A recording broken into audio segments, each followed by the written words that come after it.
Hello ವೀಕ್ಷಕರೇ, ನಮಸ್ಕಾರ. ತಮ್ಮೆಲ್ಲರಿಗೂ ಸಿಹಿ ಕೈ ಚಾನಲ್ಗೆ ಸ್ವಾಗತ. ಬಿರಿಯಾನಿ ಅಂದರೆ ಯಾರಿಗೆ ತಾನೇ ಇಷ್ಟ ಆಗಲ್ಲ ಹೇಳಿ. ಇಂತಹ ಬಿರಿಯಾನಿನ ಮಾಡೋದಕ್ಕೆ ಚಿಕನ್ ಅಥವಾ ಮಟನ್ನೇ ಬೇಕು ಅಂತ ಏನಿಲ್ಲ, ವೆಜಿಟೇಬಲ್ಸಲ್ಲೂ ಕೂಡ ಅಷ್ಟೇ ಸೂಪರ್ ಆಗಿರುವಂತಹ ಬಿರಿಯಾನಿನ ನಾವು ಮಾಡ್ಬೋದು. ಇವತ್ತಿನ ವಿಡಿಯೋದಲ್ಲಿ ನಾವು ಮಶ್ರೂಮ್ ಬಿರಿಯಾನಿನ ಹೇಗೆ ಮಾಡೋದಂತ ನೋಡೋಣ. ಮಶ್ರೂಮ್ ಬಿರಿಯಾನಿನ ಮಾಡೋದಕ್ಕೆ ನಾನು ಅರ್ಧ ಕೆಜಿಯಷ್ಟು ಅಕ್ಕಿನ ತಗೊಂಡು ಅದನ್ನು 2-3 ಬಾರಿ ವಾಶ್ ಮಾಡಿ ಒಂದು ಅರ್ಧ ಗಂಟೆಗಳ ಕಾಲ ಅದನ್ನು ನೆನೆಯೋದಕ್ಕೆ ಇಟ್ಕೊಂಡಿದ್ದೀನಿ. ಹಾಗೆಯೇ ಈ ಬಿರಿಯಾನಿನ ಮಾಡೋದಕ್ಕೆ ತುಂಬಾ ಮುಖ್ಯ ಅಂತ ಅಂದರೆ ಅದಕ್ಕೆ ಮಶ್ರೂಮು. ನಾನು ಒಂದು 200 ಗ್ರಾಮ್ನಷ್ಟು ಮಶ್ರೂಮ್ನ ತಗೊಂಡು ಅದನ್ನು ಒಂದು 2-3 ಬಾರಿ ಚೆನ್ನಾಗಿ ವಾಶ್ ಮಾಡ್ಕೋಬೇಕಾಗುತ್ತೆ. ಹಾಗೆಯೇ ಅದ್ರ ಮೇಲಿರುವಂತಹ ಲೇಯರ್ನ ಕೂಡ ಚೆನ್ನಾಗಿ ತೆಗೆದಿಟ್ಕೋಬೇಕಾಗುತ್ತೆ. ಮಶ್ರೂಮ್ನ ಸೇವನೆ ಮಾಡೋದ್ರಿಂದ ಆರೋಗ್ಯಕ್ಕೆ ತುಂಬಾ ಒಳ್ಳೆಯದು. ಈ ಮಶ್ರೂಮ್ನಲ್ಲಿ ಒಮೆಗಾ 3 ಹೆಚ್ಚಾಗಿದ್ದು ಯಾರೆಲ್ಲ ನಾನ್ ವೆಜ್ನ ಸೇವನೆ ಮಾಡೋದಿಲ್ವೋ ಅಂಥವರು ಈ ಮಶ್ರೂಮ್ನ ತಿನ್ನೋದು ಆರೋಗ್ಯಕ್ಕೆ ತುಂಬಾ ಒಳ್ಳೆಯದು. ಮಶ್ರೂಮ್ನ ನಾವು ಈ ರೀತಿ ಮೀಡಿಯಮ್ ಆಗಿ ಕಟ್ ಮಾಡಿ ಇಟ್ಕೋಬೇಕಾಗುತ್ತೆ. ತೀರಾ ಸಣ್ಣದಾಗಿ ಕಟ್ ಮಾಡಿ ಇಟ್ಕೊಂಡ್ರೆ ಅದು ಬೆನ್ನ ನಂತರ ಕಲಸೋಗ್ಬಿಡುತ್ತೆ. ಇವಾಗ ಹೇಗೆ ಮಾಡೋದಂತ ನೋಡೋಣ. ಸ್ಟವ್ ಮೇಲೆ ಒಂದು ಕುಕ್ಕರ್ನ ಕಾಯೋದಕ್ಕೆ ಇಟ್ಕೊಂಡಿದ್ದೀನಿ. ಕಾದ ನಂತರ ಅದಕ್ಕೆ ಒಂದು 3 ಟೇಬಲ್ ಸ್ಪೂನಷ್ಟು ಎಣ್ಣೆನ ಸೇರಿಸ್ಕೊಳ್ಳೋಣ. ಹಾಗೆಯೇ ಒಂದು 2 ಸ್ಪೂನಷ್ಟು ತುಪ್ಪ ಕೂಡ ಸೇರಿಸ್ಕೊಳ್ಳೋಣ. ಎಣ್ಣೆ ಕಾದ ನಂತರ ಅದಕ್ಕೆ ಮಸಾಲೆ ಪದಾರ್ಥಗಳನ್ನ ಸೇರಿಸ್ಕೋಬೇಕಾಗುತ್ತೆ. 2 ಪೀಸ್ನಷ್ಟು ಚಕ್ಕೆನ ತಗೊಂಡಿದ್ದೀನಿ, 2 ಲವಂಗನ ತಗೊಂಡಿದ್ದೀನಿ, ಒಂದು 2 ಏಲಕ್ಕಿ ಕಾಯಿ, 1 ಅನಾನಸುವ, 1 ಜಾಪತ್ರೆ, ಹಾಗೆಯೇ 2 ಮರಾಠಿ ಮೊಗ್ಗು, ಜೊತೆಗೆ 2 ಪಲಾವ್ ಎಲೆನ ತಗೊಂಡಿದ್ದೀನಿ. ಇವೆಲ್ಲವನ್ನ ಇವಾಗ ಎಣ್ಣೆಗೆ ಸೇರಿಸ್ಕೊಳ್ಳೋಣ. ಇವೆಲ್ಲವೂ ಸ್ವಲ್ಪ ಫ್ರೈ ಆದ ನಂತರ ಅದಕ್ಕೆ ಸ್ವಲ್ಪ ಕಸ್ತೂರಿ ಮೇಥಿ ಕೂಡ ಸೇರಿಸ್ಕೊಳ್ಳೋಣ. ಇದ್ರ ಜೊತೆಗೇನೆ 2 ಮೆಣಸಿನ್ಕಾಯಿನ ಕಟ್ ಮಾಡಿ ಸೇರಿಸ್ಕೊಂಡಿದ್ದೀನಿ. ಹಾಗೆಯೇ 2 ಈರುಳ್ಳಿನ ಕೂಡ ಸಣ್ಣದಾಗಿ ಕಟ್ ಮಾಡಿ ಸೇರಿಸ್ಕೊಂಡಿದ್ದೀನಿ. ಈರುಳ್ಳಿನ ನಾವು ಚೆನ್ನಾಗಿ ಬಾಡಿಸ್ಕೋಬೇಕಾಗುತ್ತೆ. ಈರುಳ್ಳಿ ಚೆನ್ನಾಗಿ ಬಾಡಿದ್ರೇ ಬಿರಿಯಾನಿ ತುಂಬ ಚೆನ್ನಾಗಿ ಬರೋದು. ಈರುಳ್ಳಿ ಕೂಡ ಚೆನ್ನಾಗಿ ಫ್ರೈ ಆಗಿ ಗೋಲ್ಡನ್ ಕಲರ್ ಆದ ನಂತರ ಅದಕ್ಕೆ 1 ಸ್ಪೂನಷ್ಟು ಶುಂಠಿ ಬೆಳ್ಳುಳ್ಳಿ ಪೇಸ್ಟ್ನ ಹಾಕ್ಕೊಳ್ತಾ ಇದ್ದೀನಿ.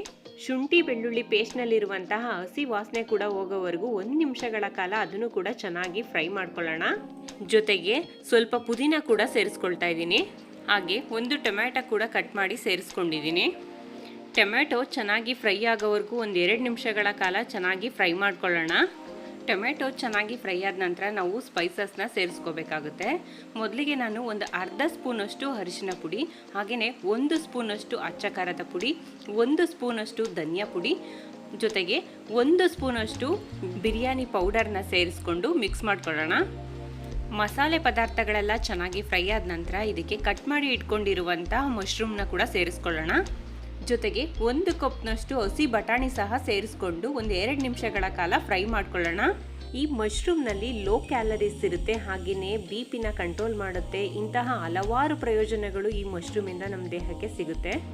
ತಳ ಹಿಡಿದಿರುವ ಹಾಗೆ ಅವಾಗವಾಗ ಚೆನ್ನಾಗಿ ಮಿಕ್ಸ್ ಮಾಡ್ಕೊಳ್ಬೇಕಾಗುತ್ತೆ. ಜೊತೆಗೆ ರುಚಿಗೆ ತಕ್ಕಷ್ಟು ಉಪ್ಪನ್ನು ಸಹ ಸೇರಿಸ್ಕೊಂಡು ಚೆನ್ನಾಗಿ ಮಿಕ್ಸ್ ಮಾಡ್ಕೊಳ್ಳೋಣ. ಆನಂತರ ಇದಕ್ಕೆ 1 ಹೋಳು ನಿಂಬೆಹಣ್ಣಿನ ರಸ ಸೇರಿಸ್ಕೊಳ್ತಾ ಇದ್ದೀನಿ. ಹಾಗೆ ಒಂದು ಅರ್ಧ ಕಪ್ನಷ್ಟು ಮೊಸರು ಕೂಡ ಸೇರಿಸ್ಕೊಂಡು ಚೆನ್ನಾಗಿ ಮಿಕ್ಸ್ ಮಾಡಿದ ನಂತರ 1 ಕಪ್ ಅಕ್ಕಿಗೆ 2 ಕಪ್ಗಿಂತ ಸ್ವಲ್ಪ ಕಡಿಮೆ ನೀರನ್ನು ಸೇರಿಸ್ಕೋಬೇಕಾಗುತ್ತೆ. ಯಾಕಂದರೆ ನಾವು ಅಕ್ಕಿನ ಮೊದಲೇ ನೆನೆಸಿ ಇಟ್ಕೊಂಡಿರ್ತೀವಿ, ಜೊತೆಗೆ ಮೊಸರು ಹಾಕ್ಕೊಂಡಿದ್ದೀವಿ. ಮಶ್ರೂಮ್ ಕೂಡ ನೀರು ಬಿಡೋದ್ರಿಂದ ನಾವು 1/4 ಲೋಟದಷ್ಟು ನೀರನ್ನು ಸೇರಿಸಿದ್ರೆ ಸಾಕಾಗುತ್ತೆ. ನೀರು ಕುದಿ ಹತ್ತಿದ ನಂತರ ಅದಕ್ಕೆ ನೆನೆಸಿ ಇಟ್ಕೊಂಡಿರುವಂತಹ ಅಕ್ಕಿನೂ ಕೂಡ ಸೇರಿಸಿ ಮಿಕ್ಸ್ ಮಾಡ್ಕೊಳ್ಳೋಣ. ಜೊತೆಗೆ ಕಟ್ ಮಾಡಿ ಇಟ್ಕೊಂಡಿರುವಂತಹ ಕೊತ್ತಂಬರಿ ಸೊಪ್ಪನ್ನ ಕೂಡ ಸೇರಿಸ್ಬಿಟ್ಟು ಕುಕ್ಕರ್ ಮುಚ್ಚಳವನ್ನು ಮುಚ್ಚಿ ಮೀಡಿಯಂ ಫ್ಲೇಮ್ನಲ್ಲೇ 1 ವಿಸಲ್ನ ಮಾಡಿಕೊಂಡ್ರೆ ರುಚಿಕರ ಮತ್ತು ಆರೋಗ್ಯಕರವಾಗಿರುವಂತಹ ಮಶ್ರೂಮ್ ಪಲಾವ್ ರೆಡಿಯಾಗುತ್ತೆ. ಇವಾಗ ಕುಕ್ಕರ್ನಲ್ಲಿರುವಂತಹ ವಿಸಲ್ ಎಲ್ಲ ಹೋಗಿದೆ. ಪಲಾವ್ ನೋಡಿ ಎಷ್ಟು ಚೆನ್ನಾಗಿ ಬಂದಿದೆ ಅಂತ. ಇವಾಗ ಮಸಾಲೆ ಎಲ್ಲ ಚೆನ್ನಾಗಿ ಒಂದೋ ಹಾಗೆ ನಿಧಾನವಾಗಿ ಮಿಕ್ಸ್ ಮಾಡ್ಕೊಳ್ಳೋಣ. ಇವಾಗ ಈ ಮಶ್ರೂಮ್ ಬಿರಿಯಾನಿನ ನಾನು ಒಂದು ಪ್ಲೇಟ್ಗೆ ಸರ್ವ್ ಮಾಡ್ಕೊಳ್ತಾ ಇದ್ದೀನಿ. ಬಿರಿಯಾನಿ ಅಂತೂ ತುಂಬ ಚೆನ್ನಾಗಿ ಗಮ್ ಅಂತಿದೆ, ಜೊತೆಗೆ ಉದ್ರುದ್ರಾಗಿ ತುಂಬ ಚೆನ್ನಾಗಿ ಬಂದಿದೆ. ಈ ಮಶ್ರೂಮ್ ಬಿರಿಯಾನಿ ಮೊಸರು ಬಜ್ಜಿ ಜೊತೆನೂ ತುಂಬಾ ಒಳ್ಳೆ ಕಾಂಬಿನೇಷನ್ ಅಂತಲೇ ಹೇಳ್ಬೋದು. ಈ ರೀತಿ ನೀವು ಮಶ್ರೂಮ್ ಬಿರಿಯಾನಿನ ಒಮ್ಮೆ ಟ್ರೈ ಮಾಡಿ, ಖಂಡಿತ ನಿಮಗೆ ಇಷ್ಟ ಆಗುತ್ತೆ. ಈ ರೆಸಿಪಿನ ನೀವು ಕೂಡ ಟ್ರೈ ಮಾಡಿ ಹೇಗಿತ್ತು ಅಂತ ಕಮೆಂಟ್ ಮಾಡೋದು ಮಾತ್ರ ಮರಿಬೇಡಿ.